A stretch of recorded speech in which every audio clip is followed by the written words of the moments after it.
Right. Before we take questions, thank you very much, both Sumi and Hanish, for a very simple explanation of these schemes. I know there's a lot of stuff involved there. We're going to be joined on the panel by Upen Shah. Upen is a fellow of the Association of Chartered Certified Accountants, has extensive experience in advising clients on accounting, auditing, and business advisory issues, including acquisitions and disposals, fundraising, and so on, etc. Upen also has a number of prominent Harley Street consultants in his client portfolio. So let's move on to the first question, which I have, and I'm going to throw it out to Hanish, and then I think perhaps the other two panelists can also probably chip in a little. It's regarding bounce back loans.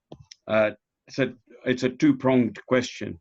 Obviously, if a company has started before the cutoff date, which is, I think, the 1st of March, but that company is not generating revenue as yet, or it's a startup, can they claim the business bounce back loans? And if that's the case, do they then look at the projected revenues for that particular business? Two, sorry, just the second prong, is that if somebody has acquired a business which has actually been continuing pre-1st of March, I presume that business would be eligible for the bounce back loan if obviously it's an income generating business, or if it's seriously adversely affected by the COVID crisis. So Hanish, if I can put it through to you first, and then we'll get the other panelists' view as well. Thank you. Yeah, Romit, thank you for that question. Let me answer the second bit of your question first. So if you acquired a business, yes, you would be eligible for the... Oops, you're cutting out. Yes, you would be eligible for the bounce back loan because it's the business borrowing the money. It's not you personally. So as a business, yes, it will be allowed to assess the bounce back loan. Now, as far as the startup business is concerned, one of the criteria is the business is engaged in trading commercial activity as at the date of application.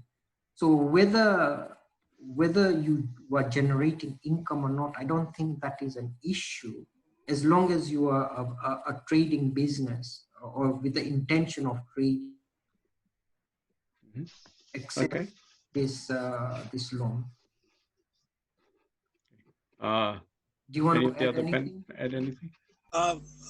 Again, we were debating this before, but under the bounce back loan terms, it goes back and refers the amount of the loan to the turnover by reference to your 2019 year. Now that can be estimated. So I am not sure if the bounce back would apply in a commercially trading business where there's no turnover, because 25% of zero, to my opinion, is zero. So this is something I need to research, because Hanish and I were discussing something along these lines before, but it'd be interesting to know what the answer is, because it would be unfair if a business can demonstrate that it has been affected by COVID-19 and revenue generation has been deferred because of that, then I think it should be supported.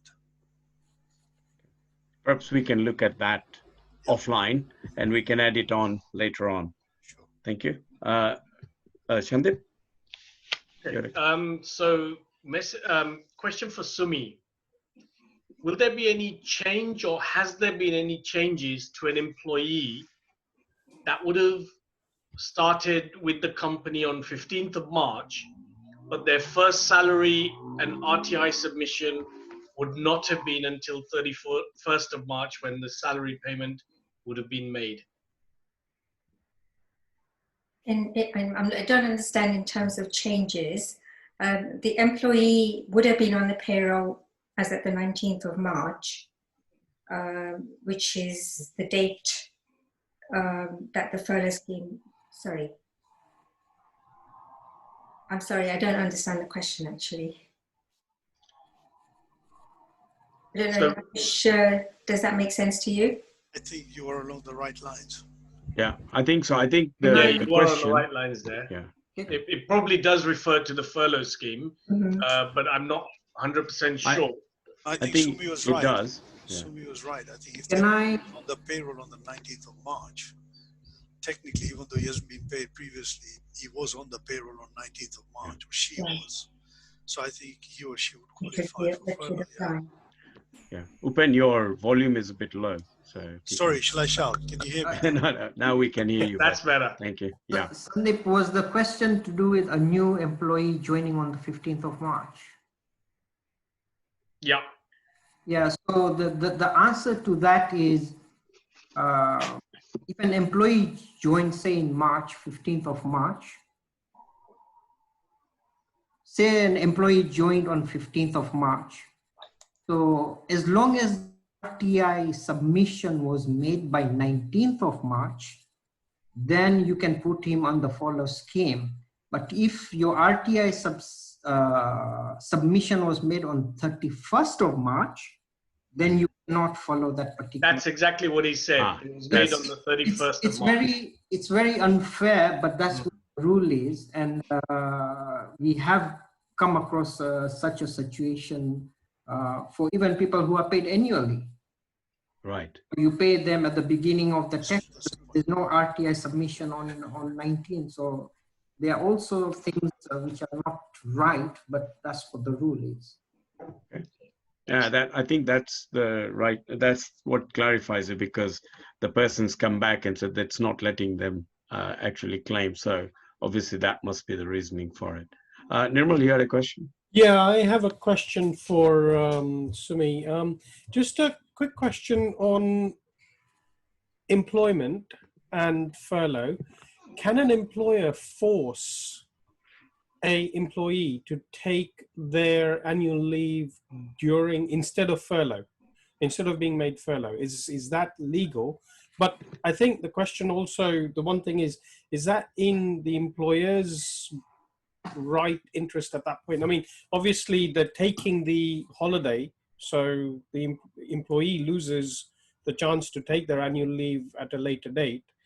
But can an employer force an employee to take the annual leave instead of furlough? Not really. It's up to the employee when they decide to take the annual leave. The employer might be requesting them to take the annual leave instead of furlough so that they can be paid at the higher rate. But in terms of whether the employee agrees to take that holiday, it's really up to them. Okay. And the legality of it is it's not legal. So the employer can't force an employee to take annual leave. No. Right. Okay. No. I guess there was a follow-up question, if I can just interject here, was that if the business is running as normal with maintaining safe distance, etc., I presume when the workload is slightly lower in this particular time, could the employer force the employee to take time off right now, because it would obviously help the business along whilst there isn't that much work to be done, but they're still on the payroll. They haven't been furloughed as such. Well, that the employer would have to discuss that with the employee. But if the employee is unwilling to take that time off, then they can't be forced. However, the employer, if there isn't enough work and he thinks that they can be furloughed for a period of 3 weeks, then that's another route to asking the employee to take time out. And because of the furlough scheme, many employees are not taking their annual leave. They're saving it for later and then just asking their employers to furlough them. Yeah. I think as far as employment law is concerned, I'm not very clear on the employment law, and I haven't come across it. But I think if you give your employee enough time to tell them to take annual leave, then you could maybe get away with it. But I don't know what the exact time period is. Okay. Sandeep? Okay. For Upen, if staff are shielding, example for a nursery setting, and we choose not to furlough, how is the public funding applied for their wages? Do we have to pay them using the funding and the private fees received even if they do not come to work? Wrong person to ask this question to. Mm-hmm. The reason why I'll say that is I don't do the following in my office, but I've got a payroll staff who does it. So this is a person who works in a nursery. Either works in or possibly owns the nursery? If they own the nursery, it's a proprietor, either a limited company or a sole trader, right? Yeah, so it's a question basically about, if the staff are shielding, they don't come in. So there's a nursery which is operating with a staff who operates within the nursery. So I don't know the background. This is a question which has just come through. So obviously, it looks like it's related to staff who are shielding. So if they don't come to work, do they still need, do they still need to be paid? I mean, maybe Sumi, you can put some light on that. I don't know. Hanish, you come across it? So if you are shielding, from what I understand, that particular staff, whoever is shielding or can be followed. Is that the question? So if you are shielding for someone, you can be followed. Okay. Yeah, or they can be paid SSP. Yeah. Sure. Right. Okay. Yeah. Just following on from the holiday rules, question for Sumi. Sumi, you explained, I think, some rules about carrying forward the holidays, especially in the current period. Now, if a company has specific rules about carrying forward, for example, you can only carry forward 1 week or whatever, and how to use that, how would the overall this whole situation be impacted by that particular situation? Really, can you just carry forward as much as you want, or can you just ignore the rules that you already have in place? I think it would be entirely up to the employer. When we return back to normality, I suspect employers will start looking at all this and either asking employees to take the holidays as a payment so that the staff are in to do the work, or they may extend the amount of holiday that they may be able to carry forward to a future period. At the moment, I have no idea. Okay. Hey, Rumit, can I just say something? Yeah, I sure. think this is a very strange time, so there is no legislation in place. Bring your mic to your... Sorry, I'm saying it's a very strange time, and all the rules which have been brought in very quickly, right, without much thought to detail. So there's a lot of uncertainty, and I think, as Sumi said, that when things settle down and people go back to work, I think even the legislative system will have to take into account that smaller businesses especially will be struggling, and they will have to accommodate the employer rather than the employee to make sure that businesses are sustainable. Because it would be very unfair that you've come out of a furlough period, you're trying to build your business again, and then you're giving away all these rights to employees. So I think there might be some kind of balance which favors both sides rather than just employees. Yeah, apparently but we there don't know is. yet. Yeah, apparently somebody's just put a message on the chat to say that the carry forward, there are some new rules regarding holiday pay that can be carried forward for 2 years due to COVID. I don't know whether that's in place or not. So when this following started, I think the government kind of announced that 2-year period, especially for the NHS staff, from what I gather, because they couldn't take holidays in this particular period. Sure. So they were given a leeway of 2 years. Whether that applies for all the staff, I'm not 100% sure. But yes, there's a 2-year period, for that. Right. Thank you. Sandeep? Yeah. If the individual became self-employed in the year 2019, this is for Upen again, and does not have 3 years accounts as requested by the HMRC, what scheme, if any, is rolled out for them? So the year 2019 is quite vague because the tax year ends 5th of April 2019. or 2020. So if you commenced on 1st of January 2019, you already have some turnover up until 5th of April 2019. Then you could go for the CEASE scheme, where they look at your average monthly earnings and pay you 80% of that. If you started after 5th of April, unfortunately, as far as I'm aware, I don't think there is any relief for a startup. Because first of all, let's understand one thing. The schemes have been brought up for established businesses or businesses which are already ongoing before the crisis. So any scheme that you apply for, the most important thing to understand is that you have to have been affected by it. For a business that's starting after 5th of April, it's too late to prove how COVID-19 affected you. 5th of April 2019. No, 5th of April, yeah, after 5th of April 19, because you don't have historical figures which you've lodged with the revenue, right? And the basis for the self-employed is based on 1819. Okay. So if you started after that, there is no facility for you in that. Okay. Yeah. Hanish, can I just follow up on that question? This is something I think we talked about this some time ago, is when people are putting in and registering, if they're self-employed, there's automatically a calculation which comes up with the revenue I've done. So for example, in the case that Shandip just described, for a period up to 5th of April 19, if somebody started 4 months ago, that's the only amount of profits that they've got, let's say. But what the revenue have been doing is taking the 2 years before and saying you're at 0 and 0, and then trying to average out the 3 years based on that, rather than actually just taking the 3-4 months that you've actually been in business with. So they're lowering the amount of grant that you get.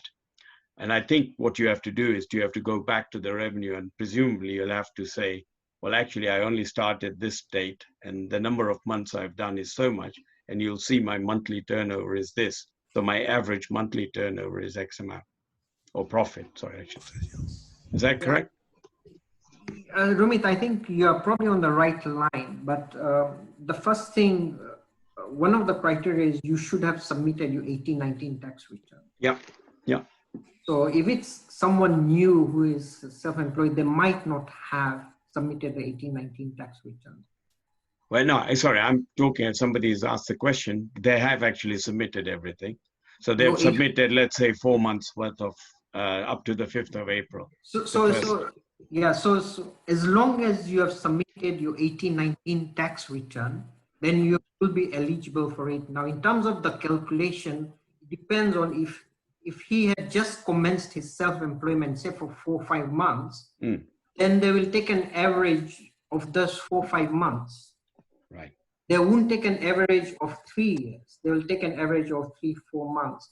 But if you had been self-employed throughout the 3 years, then they'll take the average. Sure. Yes. If it's a short period of self-employment, it will only be an average of those few months. Okay, good.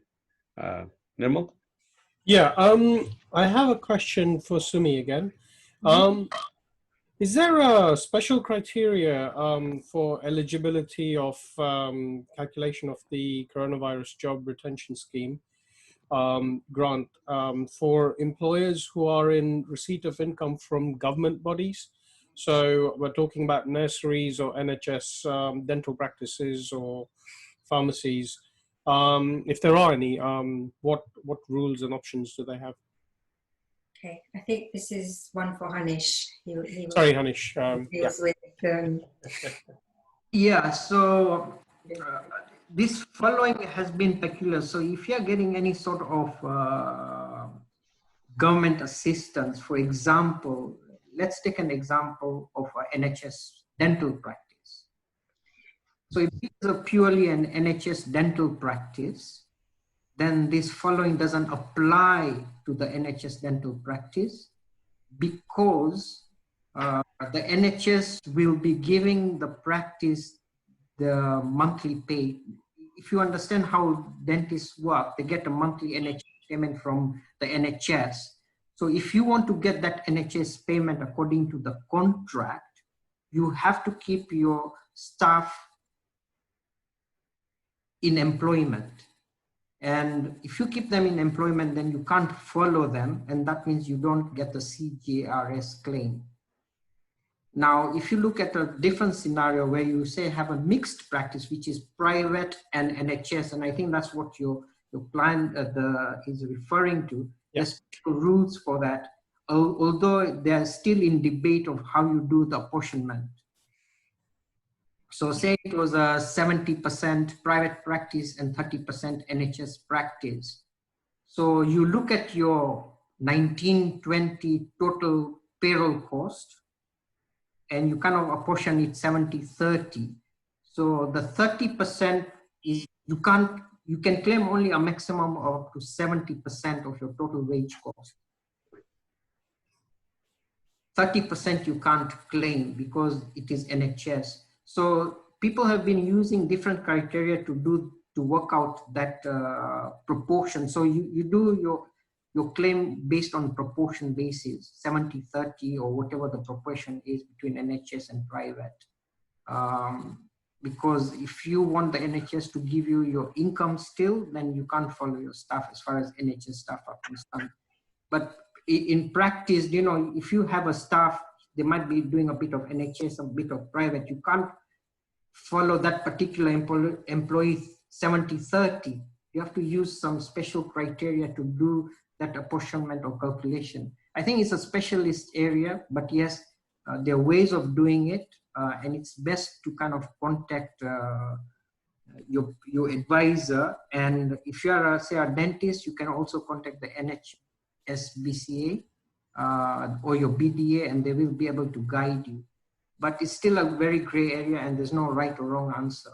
I think you just have to keep your logical calculations to show how you've derived at it, and it was reasonable to do it in the way you've done it. Okay. Can I just add, oh, sorry, go on. sorry, can I just add something else to that, which is quite important? So you have dental practices, and then you have associates who are self-employed within those practices, right? And quite interestingly, what's happened is if you're an associate, you're self-employed. So you might have a mix of NHS and private income.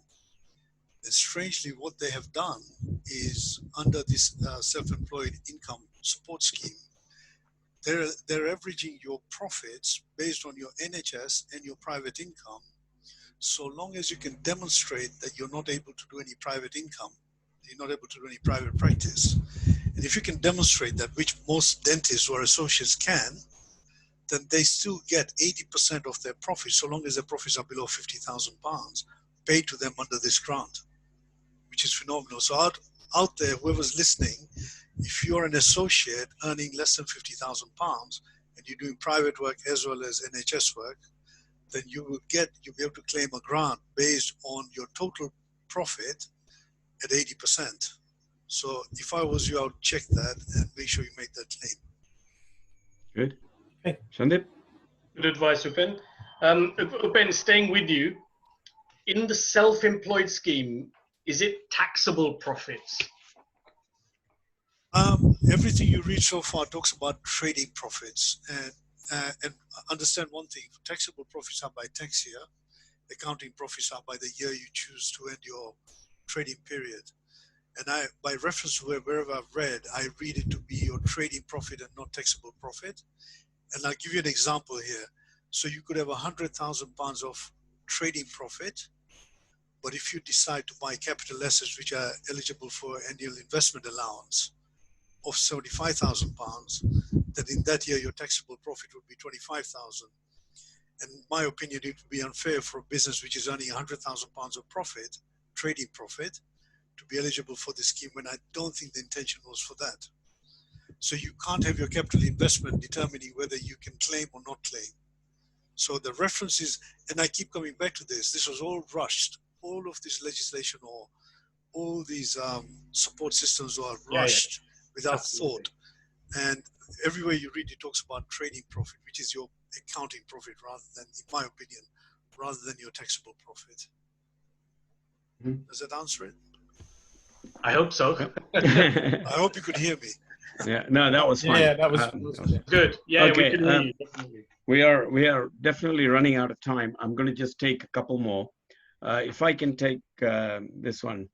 if the company has had EIS or SEIS relief, are you still able to get the bounce back loans? And is there any restriction on how you can use the proceeds if you are eligible for a bounce back loan? That's to Hanish, please, or Upen, either of you guys. Go for it. Go for it, Upen. Sorry, I was looking. The reason I raised my hand is I was looking at this. Okay. And actually, I'd raised a question as well. So if a company has already had the tax relief, then it doesn't matter. The question that arises is whether a bounce back loan is state aid. Because it's a loan, I don't think it's state aid. Because it's guaranteed, there's a question mark over it. And the government support in terms of guarantees, I don't think affects EIS, but there is a debate about whether it affects SEIS because of EU directive and the terms and the grammar that they've used about support systems and whether they are added on to state aid or they're kept separate. So it's still debatable at the moment. But the important thing is, if you've already had SEIS status awarded to you and then you get any kind of aid, then it doesn't affect your previous status. It's when you apply, if you've had government aid, it could affect the amount of money you could raise under SEIS or EIS. There's still some question marks, like I said, but it'll all become more clearer as you go along. I don't think the government is going to penalize any company because of the unusual circumstances. You guys want to add anything to that? Or Nirmal, can we otherwise have the last question, please? Actually, I've got two. I may be able to squeeze them in. So first one, Upen, again, back to you. Are business grants taxable? Yes, they don't give it with one hand and not take it back with another. Okay. And actually, someone's personal scenario, but they just want an opinion, or so I'm just going to read it out.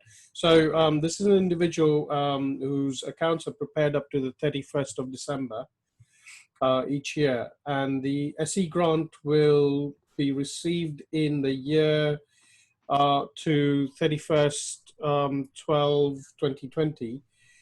Should they be declaring that grant income in 2021 or 21/22? Oh, so it'll be 21. Sorry, December 20 falls in 2021. So 2021. 2021. So they'll pay the tax 1 year ahead after that. Okay. I think. Yeah. By the way, I've got to go and land a plane. As Nirmal said. Yeah, he's absconding. Okay, fab. Look, guys, we are over our time. I really apologize that we've run over a little bit. But what we will do, we've got a lot of questions and comments which have come through as well. We will obviously take these chats at the end very seriously, and then what we will be doing is answering any questions which we haven't managed to answer, or if we need to do some research, we will actually do that. So, and then put it on the video at the end. We will add on a short video with our panel and just asking the same questions. So before we finish, Khalid, can you share the presentation, please? Thank you. Obviously, as I said before, we have recorded this presentation. It will be put up on the YouTube and Facebook. And so please visit our YouTube channel and Facebook pages. And also, it will be really helpful if you tick the like box on that, so it helps us.